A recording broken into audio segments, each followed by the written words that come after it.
அற்புதத்திற்கு காத்திருப்பது என்பது வேறு, கர்த்தருக்கு காத்திருப்பது என்பது வேறு. அற்புதத்திற்கு காத்திருக்கிறவர்கள் கொஞ்சம் அசைவு வந்தாலும் பயந்துருவாங்க. நடக்காம போயிடுமோ, மாறாம போயிடுமோ, கொஞ்சம் குழப்பம் வந்தாலும் திகில் அடைஞ்சிருவாங்க. கர்த்தருக்கு காத்திருக்கிறவர்கள் என்ன தெரியுமா சொல்லுவாங்க? பூமி நிலையே மாறினாலும், மலைகளே பெயர்ந்து சமுத்திரத்துக்கு போனாலும் நாங்கள் பயப்படும். யாக்கோபின் தேவன் எங்களுக்கு உயர்ந்த அடைக்கலமாயிருக்கிறார். ஒரு அல்லேலூயா.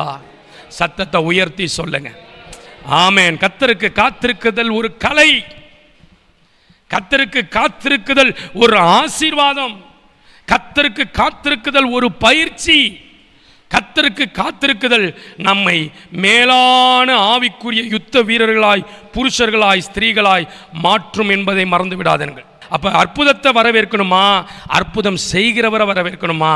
அற்புதம் செய்கிறவரை வரவேற்கணும். நான் சொல்ற வார்த்தையை சொல்லுங்க. உம்மை நான் பார்க்கிறேன், உமக்கு நான் காத்திருக்கிறேன். நீர் கர்த்தர், உமக்கு காத்திருக்கிறவர்கள் வெட்கப்பட்டு போவதில்லை.